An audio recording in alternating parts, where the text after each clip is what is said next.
So Phil, we're sat here at the end of the summer transfer window. A good window overall? Yeah, I think so. It went according to plan. I think we'd always planned to bring the three lads in at the start of July, which we did.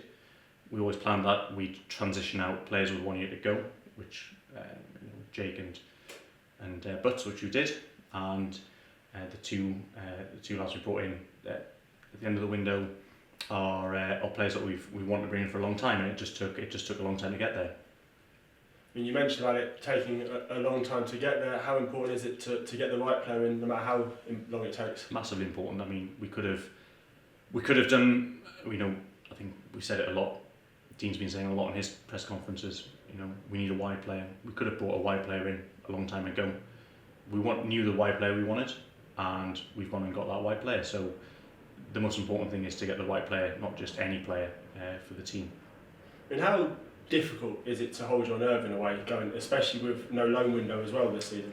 Yeah, it's obviously it could have gone one of two ways.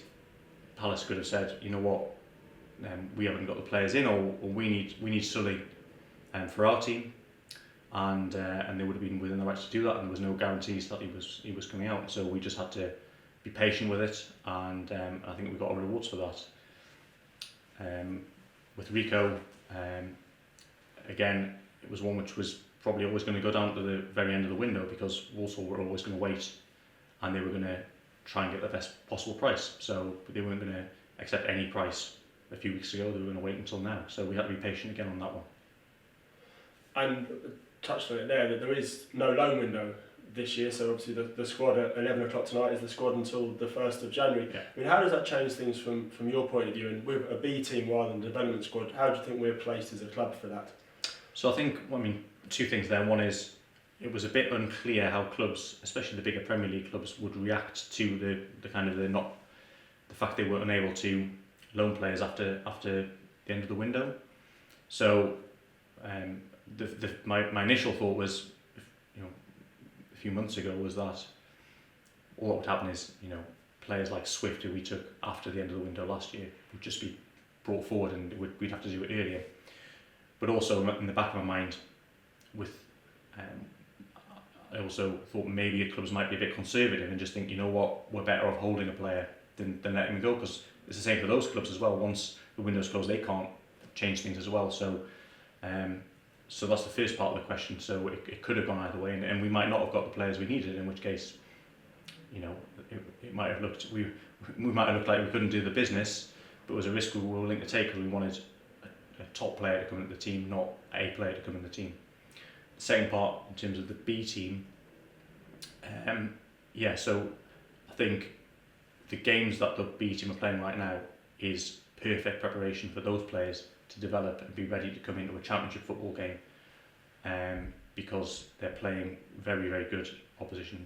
They played Chelsea twice, they played a third division Spanish team, they played Valencia under 19s, they've been to Denmark as well, and we've got Liverpool coming up at Griffin Park as well, which is a good test for us. So they're playing games which prepare them for our first team and are ready to come in, which we may need to do. We may need to bring those players in, because it's not a massive squad. We don't want a massive squad. We can't carry a massive wage bill, so this is a conscious decision not to have a massive squad, and so those players will be important for us.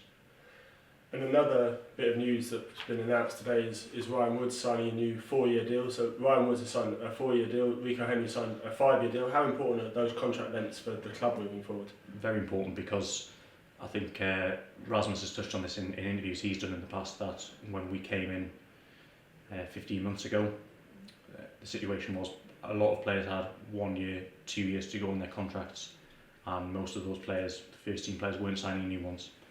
So it was always about transitioning, not in one window or two windows, but over several windows, transitioning from a position of contract instability to a situation where many of our first team players, not all of our first team players, but many of them are on long-term contracts. So Dan Bentley, 4 years, Romain Sawyers 4 years, John Egan 3 years, Nico's 3 years, Ryan Woods 4 years, and Rico is now 5 years. So that puts us in a great position in terms of building a team which can, which we hope will blend over the next year or two into a team which can compete, over a longer period. Clearly, we want to try and it's our stated ambition to try and get promoted, as every Championship club wants to do. But part of my job is to also prepare us for the long term and be in a position to compete over a long period of time.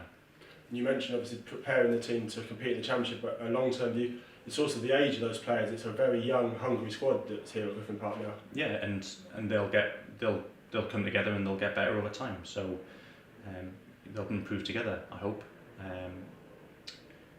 Yeah, it's a conscious decision as well. We can't have players who have no resale value. We need to buy younger players with resale value in order to you know, those players eventually most likely will leave, as players have, and then we need to make a profit from that to then reinvest and keep going like that.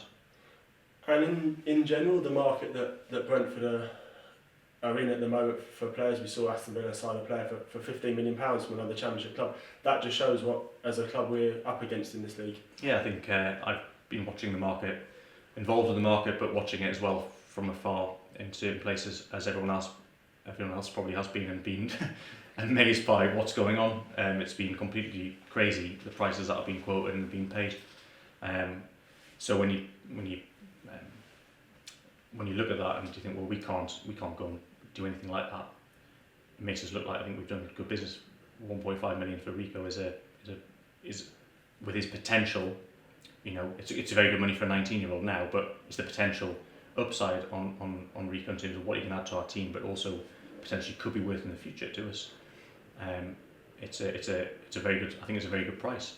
But the whole market's been just beyond crazy at times, and it's got more and more mad towards the end of the window.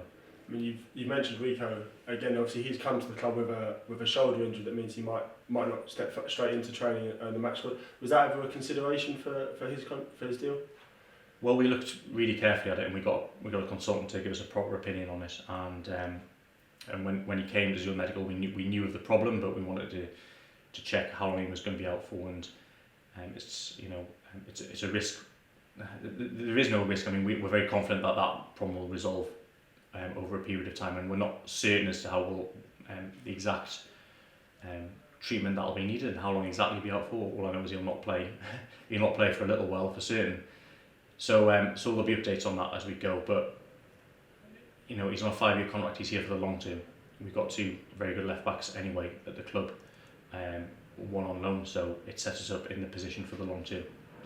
And with Rico, Romain, Dan, John all coming with League One experience, and other Callum Elders had lower league and Sully as well. Does that show a learning maybe from last year, where there's a lot of players from overseas brought in, that maybe to drip feed in some British-based players as well? So you know, a little bit. I mean, last year, by no fault of the players that came in from overseas, they all came in together and had to blend together, and that took time. This year, we didn't make a decision to not buy overseas players. We haven't, but that wasn't a conscious decision. But what we did do is we identified our priority. We wanted to see what was in our own back garden first before we went further afield. And we knew there were some very good players there.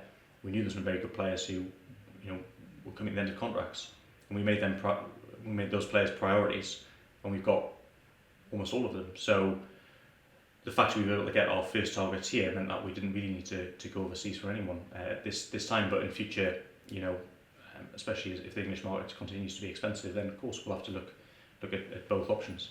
You talk about in their own back garden here, another player that there's been talk of around this transfer window is Alan Judge. What's sort of been ongoing with him this month or so? Yeah, Dean said in an interview that, you know, there has been interest in Alan. Several clubs have looked at him. Simple fact is he's not near enough playing for those clubs to take a chance on him, which is fine with us, because he'll come back in and hopefully be playing with us before Christmas. Well, before Christmas, I hope, but it's a bit unpredictable to put a date on it right now.